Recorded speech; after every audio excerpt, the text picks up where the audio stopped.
Welcome to the Empowerment Zone with Ramona Houston, where we zone in on Black and Brown relations and our journey to empowering our communities.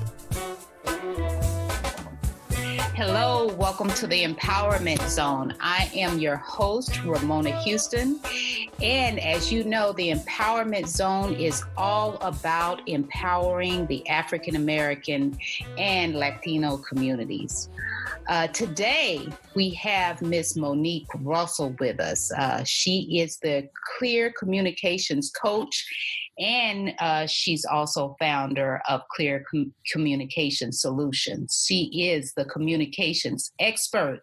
And today, in our topic of empowerment, we're talking all about self-empowerment, self-awareness, self-confidence, and how you can be comfortable in your own voice. Monique Russell is the communications expert you want on your team.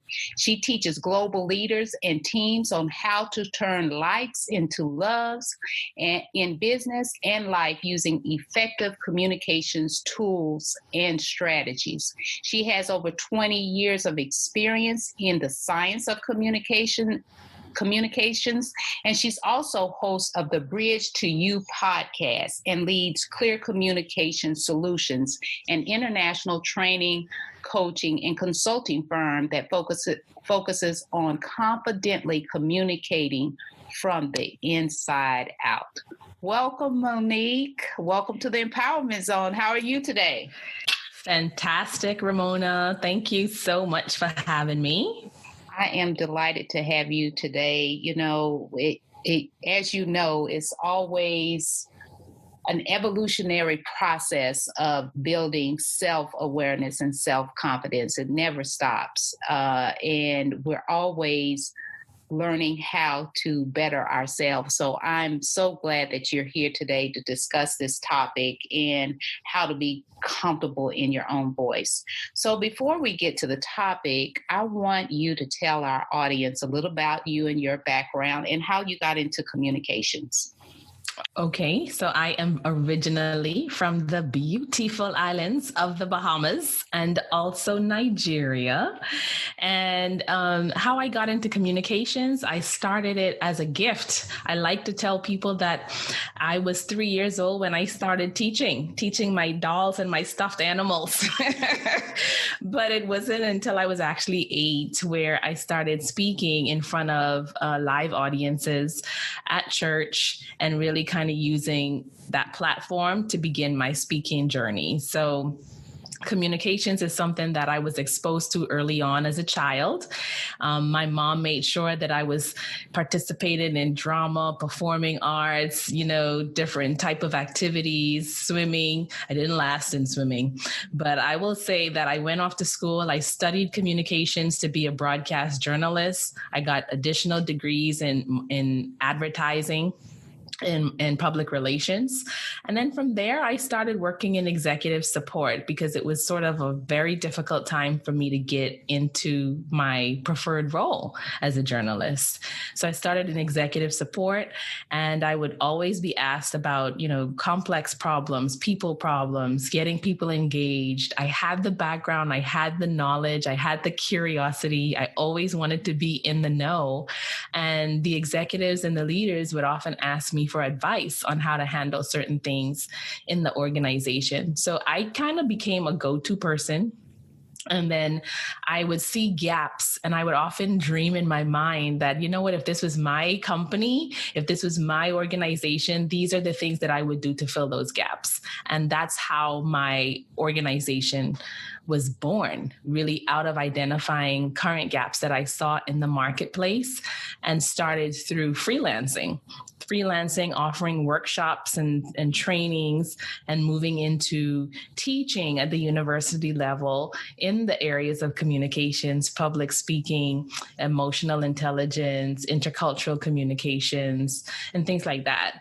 And so over the years, it just evolved from freelancing to something more strategic and solid solid. I had to bump my head up a couple of times and figure out what I liked to do, what I was good at, get burned a couple of times because I didn't know anything about business. Really, it started off as just a passion.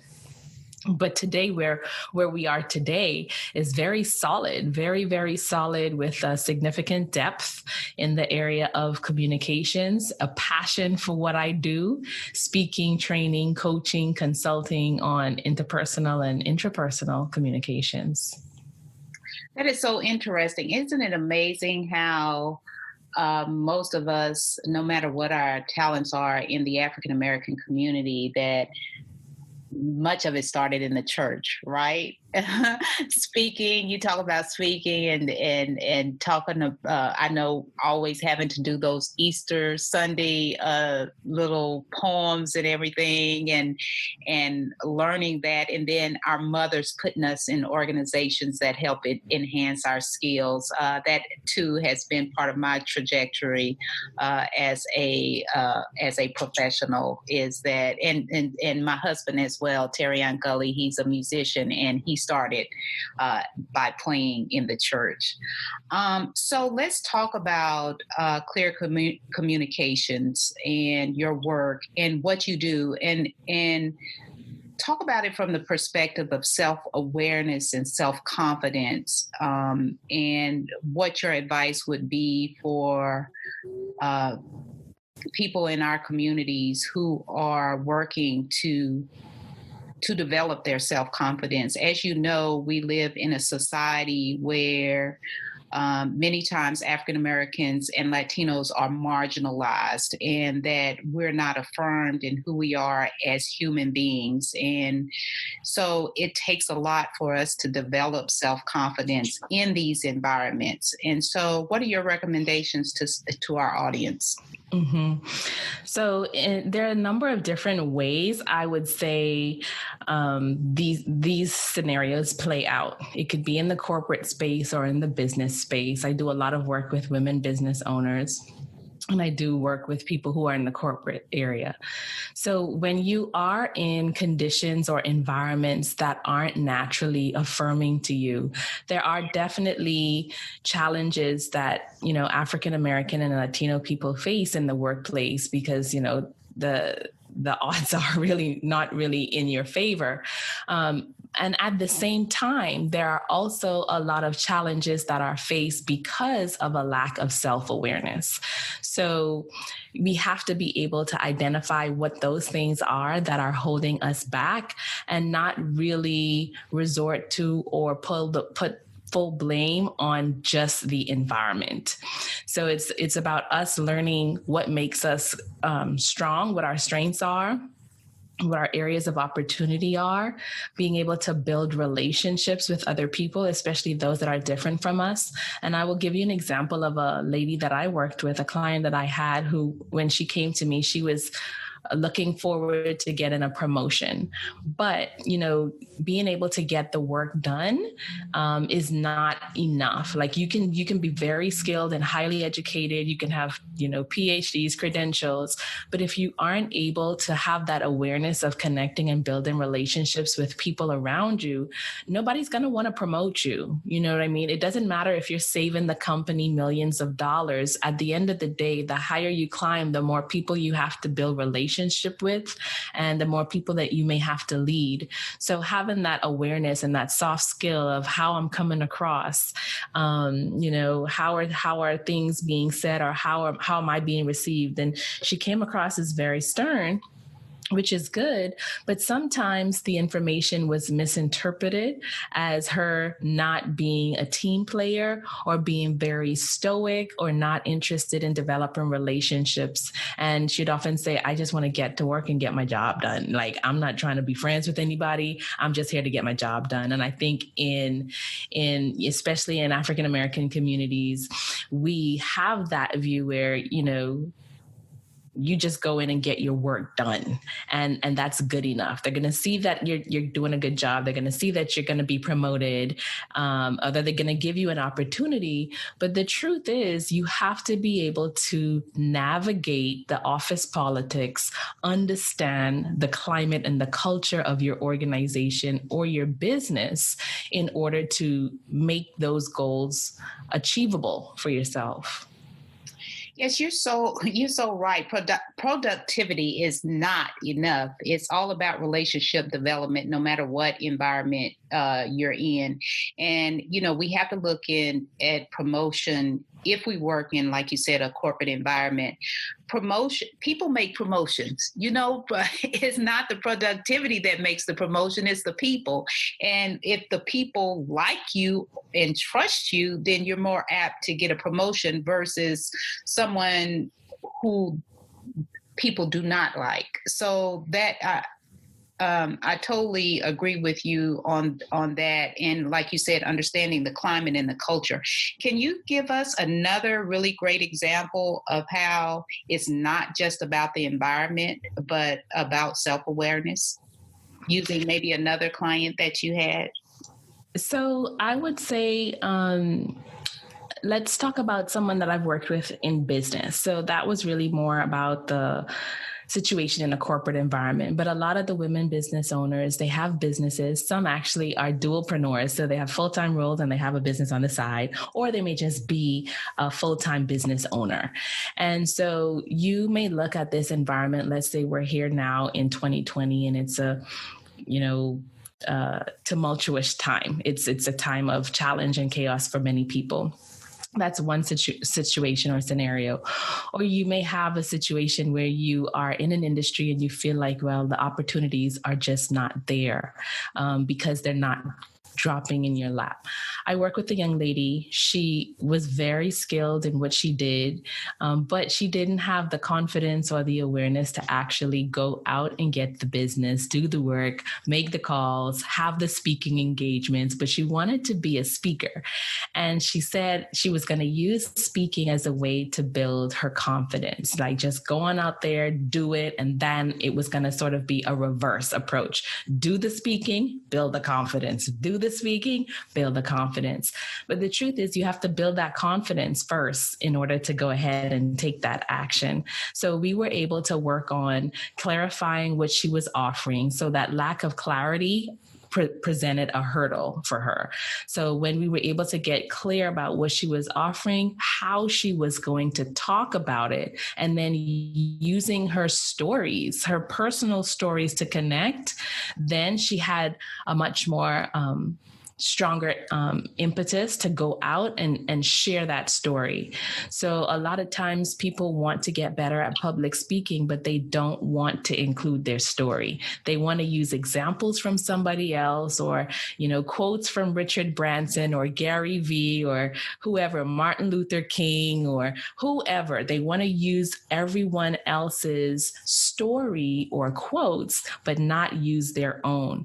And the only way for you to really truly stand out in the sea of so many other providers is to connect your own personal stories to your message, because that's how people are going to connect with you. And like you talked about earlier, Ramona, the know, like, and trust factor. I mean, yeah, we can like all the quotes that you're sharing and all the statistics. We like that, but we still don't know you. So how am I going to decide if I want to purchase from you or support your business or organization?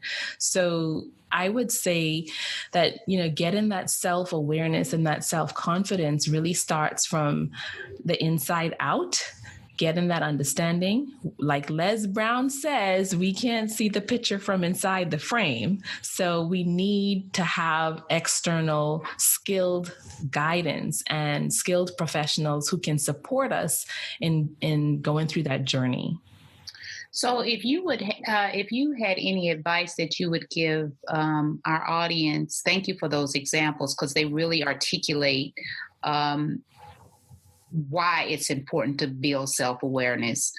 But if you could you please give our audience some recommendations if if they do not have a coach at this moment, but they want to develop their communication skills and their self-awareness and self-confidence skills. Could you give us a few pieces of advice you would tell our audience for that process? Oh, absolutely. So I would say there's Google University. There's so many resources out there like Udemy, Coursera, Toastmasters. There are a lot of different resources where you can sign up for classes to learn about public speaking. I would also throw in meditation, because meditation is definitely a strong way to connect with yourself and improve your self-awareness. And from that, it will help you to pull out some of your emotions, your feelings, and your stories. Like really good guided meditation and journaling can help you to pull out some of the stories that you can use to embed into your public speaking activities too. Talking about using your own personal stories to connect, why do you think that using your own stories help you to advance, and promote your message? Well, I mean, if we look at it, when we think for myself, for example, we tend to, as a service provider, service professional, we tend to connect with people that we know, like, and trust. And when we have a rapport with them, like, for example, I'm from the Bahamas and also Nigeria, and someone hearing that may say, you know what, I like that. I've been there before. I want to go there before. There's a connection point. I might share an example about being a mother.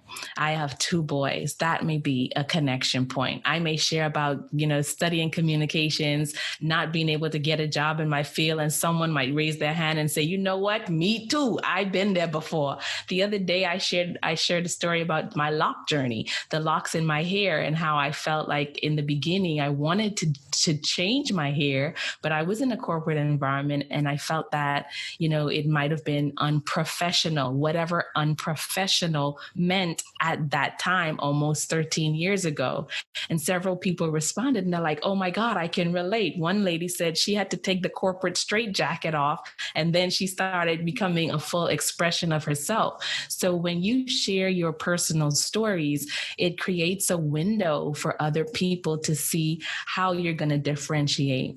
There are hundreds of other people that are out there doing the same thing like you. Hundreds of insurance providers, hundreds of professional PhDs, hundreds of executive coaches.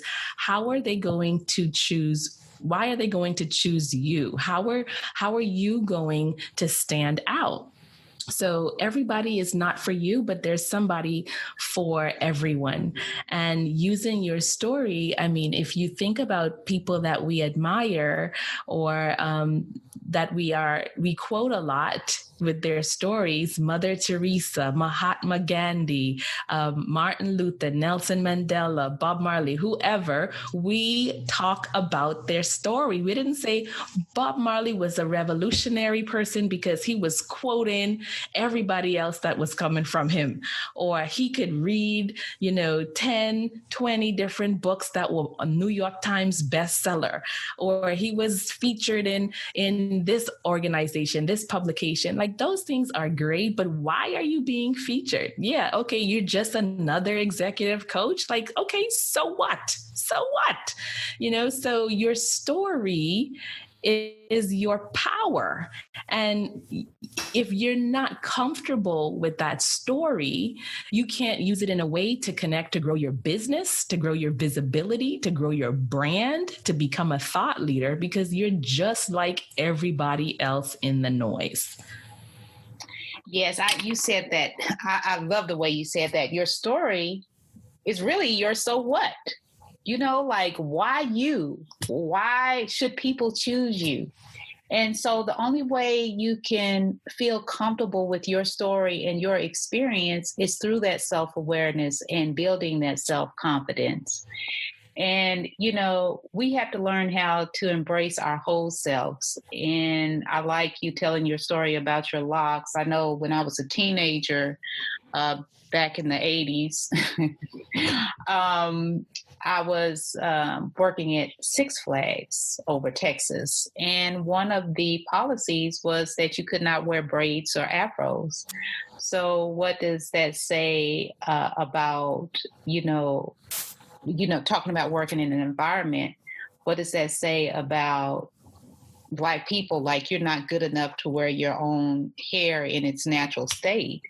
And we still deal with that in a different way. It's like not said, but we know the rules, right? Corporate America, you're supposed to have your hair straight, you're supposed to look a certain way.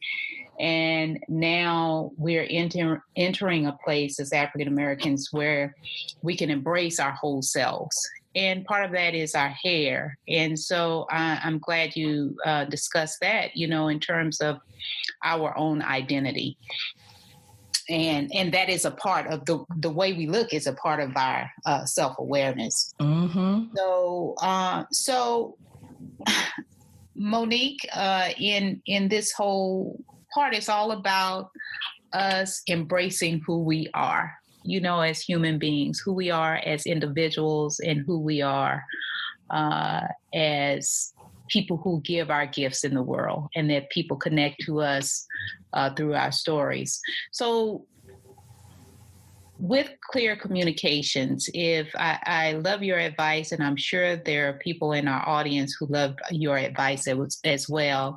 So if they want to connect with you and potentially work with you, could you let them know let our audience know how to contact you and work with you as a coach, or maybe they want to have you as a speaker, or maybe you can be a consultant on a project. There's so many, you're just so multi-talented with all that self-awareness. How would they get in contact with you? Oh my God, Ramona, you are too funny. So I am all over the internet as the Clear Communication Coach. So if you want, you can connect with me on LinkedIn, Monique Russell, Clear Communication Coach, Instagram, Clear Communication Coach, Facebook, my website, clearcommunicationsolutions.com. And if any of those are too hard to find, you can just drop it into Google, Clear Communication Coach Monique Russell. You can work with my company and myself in a number of ways. So I absolutely enjoy speaking. It is a gift. I show up and I bring 110% of myself. So if you're listening, you can engage with me by inviting me to share with your audience in a keynote or in a workshop. You can also engage with me through coaching, through group coaching and also one-on-one coaching, or you can engage with my company through our online school. So we have courses in our online school that maybe you are an motivated high achiever and you want to just jump right into the content, you can just go on in and you can access the school from my website, clearcommunicationsolutions.com. Well, thank you so much for joining us today, Monique. I really appreciate you being here. This is the first time we've actually talked about self-confidence and self-awareness in terms of empowering people. So I'm so happy that you're here today. And I hope that you will join us again soon as a guest and to come back and talk about some other aspects of building self-empowerment. It would be my pleasure to do so, Ramona. Thank you.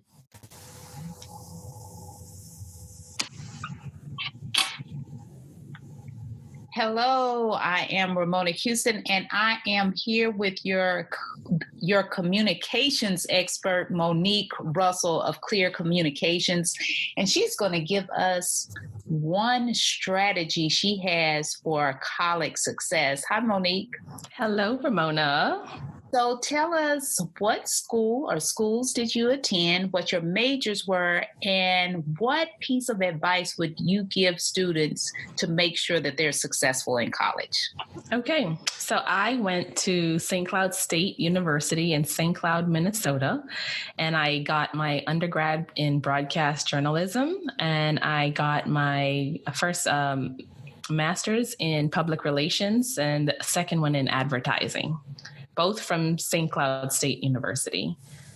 My one piece of advice for college students would be to hone in on your critical thinking and humanities skills. So once you go off to school, make sure that you're signing up for philosophy, for theater, for performing arts. Make sure that you really get into understanding communication skills and critical thinking, because that will set you up for success regardless of what major you choose to pursue, if you choose to pursue a major at all. I must have you to expand on that if you don't mind. So why would you say your critical thinking skills? Could you please expand on that? Oh, sure. Because you know what? Right now, critical thinking is one of the top areas where we have a gap, where people aren't really encouraged or empowered to use critical thinking, I should say. But critical thinking just allows us to look at all the data and all the facts without the bells and whistles, and to come up with our own science. So it helps us to make better and more effective decisions. It doesn't matter if it's, from someone that is touted as the most credible person in the world. You still have an obligation, and you still have the right to think through and sift through for yourself, honoring the science of other people and coming up with your own interpretation so that you can make decisions for yourself. Well, thank you so much for that advice. Critical thinking, and the other one was? Anything in the humanities. Humanities, yes. Critical thinking and studying the humanities. Thank you so much for that great advice, Monique. You are so welcome. A special thank you to the incredible team of the Empowerment Zone. Terry Gully, theme song. NADWorks, digital support, and of course, our featured guest. If you enjoyed my podcast, please subscribe. We are on all of your favorite podcast platforms. Be sure to rate us on Apple Podcasts too. Thank you for your continued support.